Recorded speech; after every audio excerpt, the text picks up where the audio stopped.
Votre corps n'est pas un livre de comptes, et pourtant, vous le traitez comme une marchandise qui s'use, se flétrit ou se déforme au gré des regards et des jugements. Vous ignorez ces tensions dans votre bas-ventre, ce sentiment diffus de honte qui s'installe au creux de vos reins, ou cette fatigue chronique qui n'est que le reflet d'une lutte acharnée entre votre vérité biologique et les mensonges que l'on vous a injectés. Vous craignez que votre passé ne soit gravé dans votre chair, que votre anatomie puisse trahir le nombre de vos amants, comme si la vie était un processus d'érosion et non de métamorphose. Voici la vérité brutale. Le plus grand signal d'alerte que vous ignorez n'est pas une douleur physique, c'est l'anesthésie émotionnelle de votre bassin. En croyant au mythe du vagin qui se distend avec le nombre de partenaires, vous commettez une effraction contre votre propre dignité. Vous laissez une ignorance crasse régir la perception de votre temple.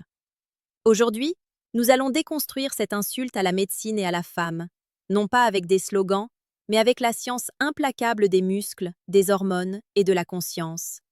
Il est temps de comprendre que votre corps ne s'use pas, il se souvient, il s'adapte et il respire. Bienvenue sur la chaîne Dr Myria. Je suis urologue et ma mission est de restaurer le dialogue entre votre esprit et cette partie de vous-même que la société s'obstine à vouloir mesurer ou censurer. Pour comprendre la souplesse de la vie, nous devons revenir aux sources de la pensée médicale. Comme l'écrivait Hippocrate, le père de notre serment, le corps humain est un temple dont les fondations sont la nature et dont les piliers sont la vitalité. Nul ne peut comprendre une partie s'il ignore l'harmonie du tout. Dans cette vidéo, nous allons plonger dans l'urologie profonde, la proctologie consciente et la neurologie du plaisir pour répondre à cette question qui hante tant de femmes et alimente tant de complexes masculins. Le nombre de partenaires influence-t-il la taille du vagin?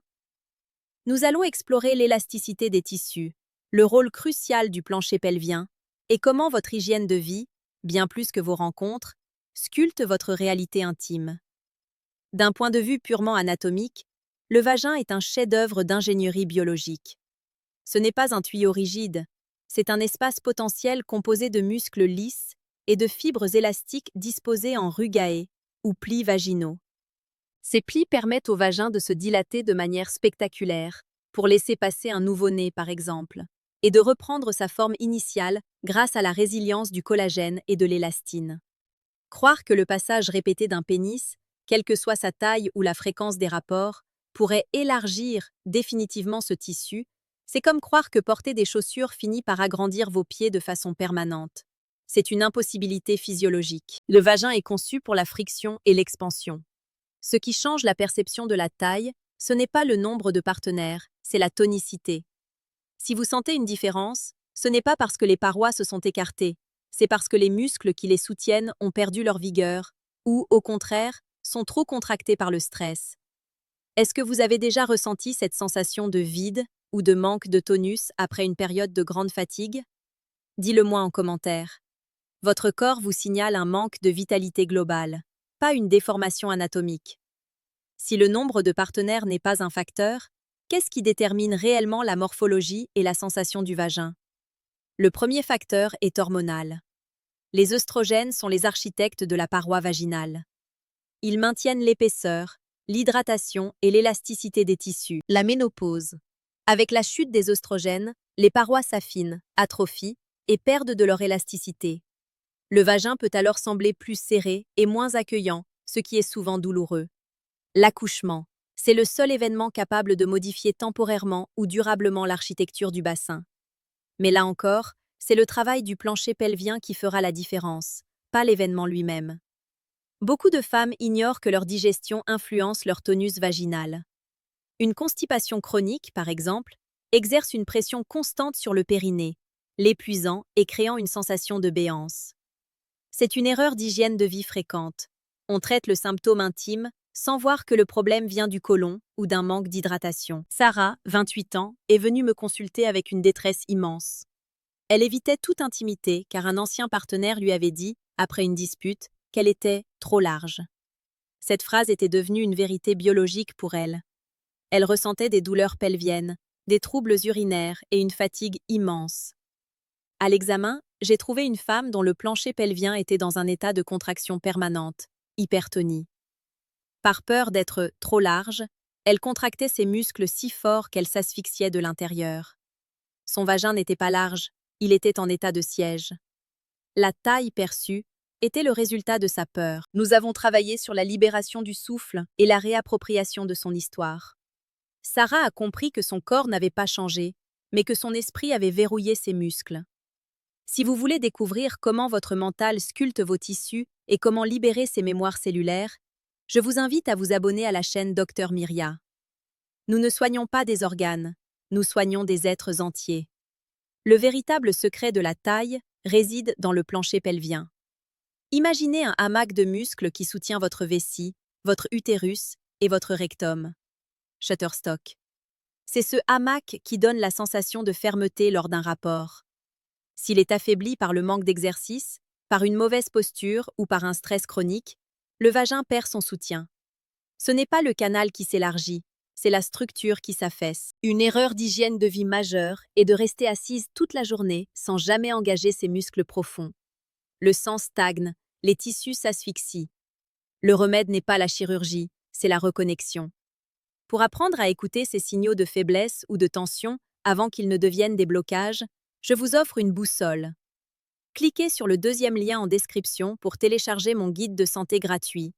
Écoute ton corps avant qu'il ne crie. C'est un manuel de survie pour votre bien-être. Le vagin est un organe neurologique. Sous l'effet du stress, système nerveux sympathique, les vaisseaux sanguins se contractent et la lubrification diminue. Le tissu devient moins malléable. À l'inverse, dans un état de sécurité, système nerveux parasympathique, le sang afflue, les parois se gorgent d'eau et le vagin s'ajuste parfaitement à la présence du partenaire. Le nombre de partenaires n'a aucune influence sur ce mécanisme. Un corps qui a connu 1000 amants, mais qui est en paix, sera plus tonique et réactif qu'un corps qui n'en a connu qu'un, mais qui vit dans la peur ou la déconnexion. La santé urologique est une question de présence, pas de statistiques. Avez-vous déjà remarqué que votre corps change de forme selon votre niveau de désir ou de confiance? Partagez vos ressentis en commentaire. Brisons le tabou de la fixité anatomique pour embrasser la réalité de notre plasticité. Le lien entre la taille du vagin et le nombre de partenaires est un mythe patriarcal destiné à contrôler la liberté des femmes par la honte. La science urologique est formelle. Votre corps est une structure élastique, résiliente et intelligente. Les facteurs déterminants sont votre équilibre hormonal, la santé de vos muscles pelviens et votre capacité à habiter votre bassin avec amour et conscience. Ne laissez personne vous définir par des mesures qui n'existent pas. Prenez soin de votre souffle, hydratez vos cellules et renforcez votre centre. Vous êtes la seule maîtresse de ce sanctuaire. Abonnez-vous à Dr Myria pour continuer à explorer ces vérités qui libèrent. Partagez cette vidéo à une amie qui doute de sa propre perfection. Prenez soin de vous. Écoutez votre corps. Restez souveraine. Au-delà de la structure musculaire, nous devons parler de la densité nerveuse de votre sanctuaire. Le vagin n'est pas qu'une enveloppe de tissu. C'est un réseau bioélectrique d'une complexité inouïe, parsemé de corpuscules de Pacini et de Meissner. Ces récepteurs ultra-sensibles à la pression et à la vibration. Lorsque l'on parle de taille ou de sensation, on parle en réalité de la capacité de ces nerfs à transmettre un signal clair au cerveau. Le nombre de partenaires n'altère pas ces capteurs, mais la stagnation sanguine et le manque d'oxygénation des tissus le font. Une femme qui pratique une respiration consciente et qui maintient une irrigation sanguine optimale dans son bassin aura une réponse tissulaire bien plus dynamique. Ces parois ne seront pas seulement élastiques, elles seront vibrantes. La sensation de fermeté que l'on recherche souvent est en réalité la manifestation d'une muqueuse saine, gorgée de sang et d'un flux nerveux. Est-ce que vous avez déjà ressenti cette chaleur interne qui semble pulser après une séance de yoga ou une longue marche? C'est votre réseau nerveux qui se réveille. C'est cela, la véritable jeunesse de votre anatomie. La qualité de votre tenue vaginale dépend directement de la santé de votre matrice extracellulaire, ce réseau de protéines qui soutient vos cellules. Pour maintenir cette élasticité que beaucoup craignent de perdre, il est crucial de regarder ce que vous offrez à vos cellules au quotidien. La synthèse du collagène de type 1 et 3, essentiel à la paroi vaginale, nécessite des cofacteurs précis, la vitamine C, le zinc et le silicium. Une erreur d'hygiène de vie que je vois trop souvent est la consommation excessive de caféine et de produits transformés qui déshydratent les fascias et rigidifient les fibres d'élastine. Si vos tissus manquent de nutriments, ils ne peuvent plus rebondir après une extension, qu'elle soit liée à un rapport ou à un accouchement. Ce n'est pas le nombre de vos amants qui définit votre tonicité, c'est la capacité de vos fibroblastes à régénérer votre collagène. En prenant soin de votre micronutrition, vous offrez à votre corps les outils de sa propre résilience. Vous ne subissez pas le temps, vous entretenez votre architecture vivante. Ne laissez personne vous définir par des mesures qui n'existent pas. Prenez soin de votre souffle, hydratez vos cellules et renforcez votre centre.